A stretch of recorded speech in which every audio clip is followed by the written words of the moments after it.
A few weeks ago, during the 52nd session of the UN Human Rights Council in Geneva, the Order of Malta also spoke out. The Order of Malta remains deeply concerned about the continuing and massive human rights violations in conflict situations, especially in the context of the war in Ukraine, said Riccardo Paterno di Montecupo, Grand Chancellor of the Order of Malta. We deplore the enormous human suffering and call for an immediate end of hostilities, the Grand Chancellor said in his address. Then earlier this month, the 52nd session of the Human Rights Council ended in Geneva. At 14 weeks, it was the longest session since the Council was founded. Today we talk to the Grand Chancellor of the Order of Malta about the fact that the warring parties often prevent humanitarian access. What criteria are used to assess violations of human rights? Whether there is a tendency among state representatives towards a ceasefire in the Ukraine war? And regarding the Order of Malta itself, whether it is really sovereign, self-determining, and what its relationship with the Pope is like. Now in conversation with the Grand Chancellor of the Order of Malta here on EWTN TV UN Blog. Good day.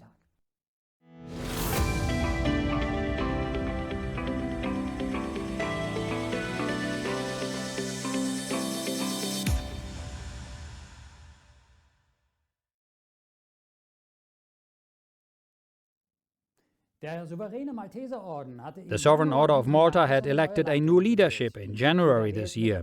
The members elected Riccardo Paterno di Montecupo as Grand Chancellor. Born in Naples, Riccardo takes over from Albrecht Freiherr von Boeselager, a German who was dismissed by Pope Francis in September last year.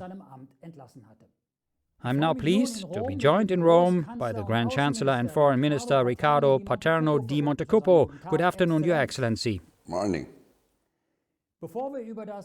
Before we talk about the Order's engagement and participation in the 52nd session of the Human Rights Council in Geneva, I would like, if I may, to ask you two questions about the Order itself. In his audience with the Order of Malta earlier this year, Pope Francis said, quote, "You have written a very important page in the history of the Order of Malta. I thank you. You can be proud of it." End quote. Question. The Holy Father used the word you. He said, "You have written." For all those viewers who are not familiar in detail with the legal and structural formats and changes regarding your order, please explain to us, from the Order's point of view, is the Sovereign Order of Malta sovereign, actually, self-determining? Has it always been sovereign? Thank you. Your question is really important, and I remember that I answered to this question to many diplomatic that was gathered by Ambassador Antonio Zadilandi many months ago after we were be appointed by the Holy Father. And your question just arrives to the core of the matter, and it shall take some minutes for a deep answer. I can answer on considering different points of view. We have, I would say, a legal point of view, and we are, as you know, a religious order, but at the same time the new constitution repeats exactly what the constitution said 70 years ago, and in the Article 5, paragraph 6, the new constitution says that we are a subject of international law, and the order has diplomatic representation to Holy See according to the norm of international law. Fine. We are at the same time a religious order, and we have an international profile. And do you know, this is a question that I pose to you, do you know other religious order that has a diplomatic representation to Holy Father? Or, moreover, do you know other religious order that are recognized by 112 countries? And we have 112 countries that recognize us and permit us in this way to go on in our action, and it is a humanitarian action. in a few words, for what regard simply the law and the Constitution, it is evident, and it is also evident that the real situation with 112 countries that recognize us and everywhere our passport and our ambassador are recognized, it means that we have an international profile. But there is another point of view that I can add for complete my answer and to deep the question that really is important, and I thank you for having posed this question to me. So coming back again to our Constitution, in the Article 4 I read, "The order is an order of international law and exercise a sovereign function in respect of the purpose referred to in Article 2 herein." And in Article 2 is written, "The purpose of the order is the promotion of the glory of God through," etc., etc., and finally, "the tuitio fidei and obsequium pauperum, especially with the poor and the sick." What does it mean, what I have just finished to read? That the answer about our sovereignty is in our purpose. I'm pleased to recall something that happened many, many years ago.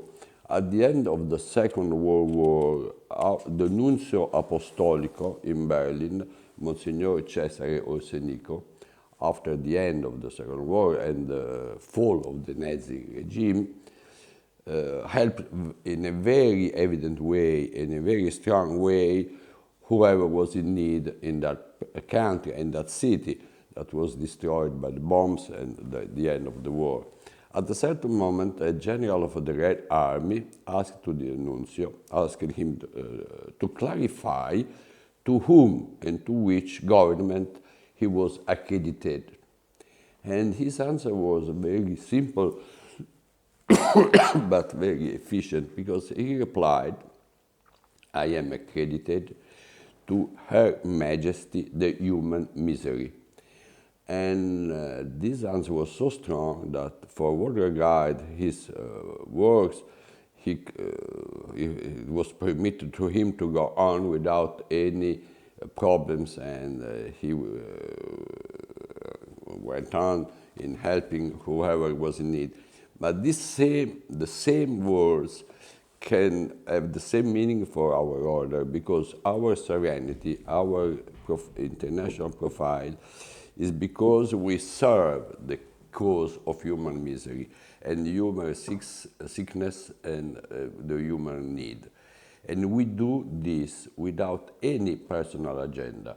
For us, it's preponderant to help who is in need, without any, I would say, personal point of view. And we can help really in any part of the world, whoever is in need. And there are many, many, many, many, many examples of this. The list is an endless list. During we can start just not beginning for the beginning of our history. During the Cold War, thousands of people were allowed to cross the Iron Curtain because the Order of Malta had provided them with diplomatic passports. And in general terms now, in coming to our days, in Ukraine, in Syria, in Turkey, with where the earthquake has destroyed everything, we can facilitate the activities of our volunteers thanks to our international profile, thanks to our diplomatic help. So this means that our sovereignty is just at service of who is in need. And with our activities, day by day, we enforce our international profile.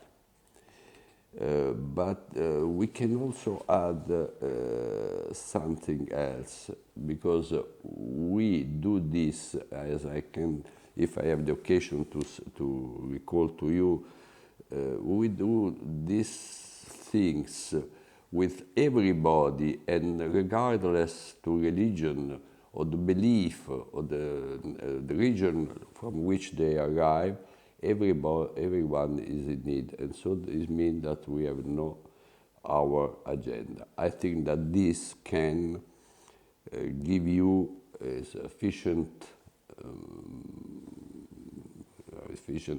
I would say, efficient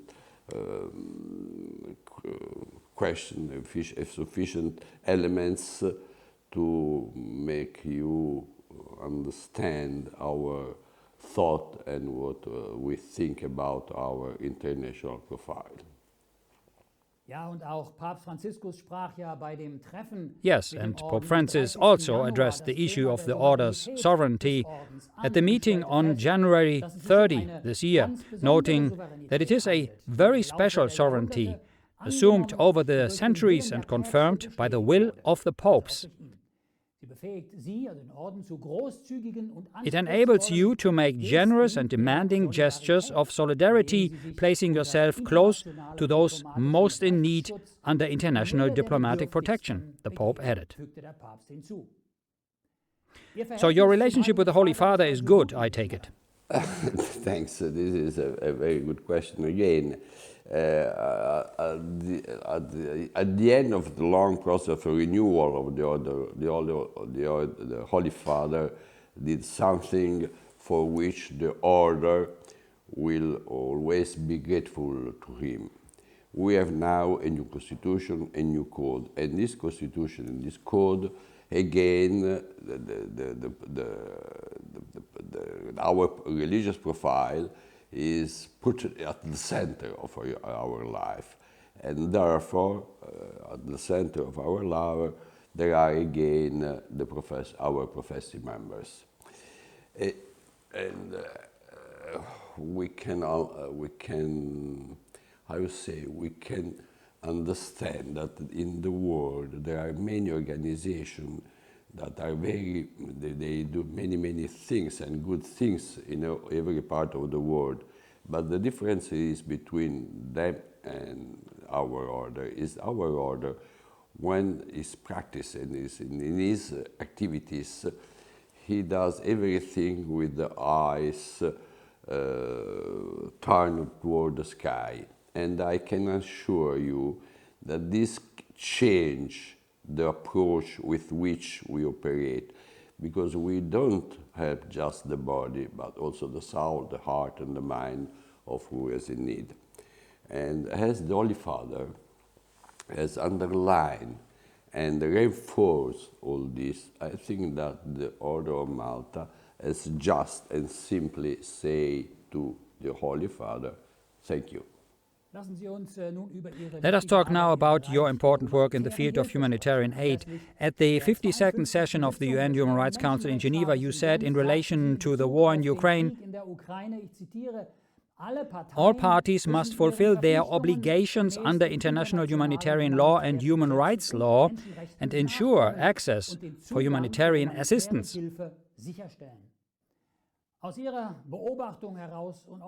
From your observation and work in Ukraine, is it actually the case that all parties, Ukraine and Russia, are ensuring humanitarian access? This is a very important problem, and I agree with you with your questions. Say that in all our intervention in the different Geneva-based United Nations fora, we regularly appeal to all parties to respect international humanitarian and human rights law and humanitarian principle. And coming out to our question, it is evident that by definition is not acceptable to the lack of humanitarian access to certain areas, because the lack of the access of to certain areas has many effects and very dangerous effects. First of all, it makes very difficult to deliver help, to deliver persons, to deliver volunteers, and to have access to the area in which there are who is in need. And secondly, because there is also a problem of direct assistance to someone who needs to be helped. And so we, in any occasion, we have deplored the lack of humanitarian access to certain areas, in particular those under Russian control. It is evident, it is not necessary that I underline here that the respect of humanitarian laws and humanitarian, I would say, profile of any activity of the world is at the center of our activity and is a fundamental part of our charisma.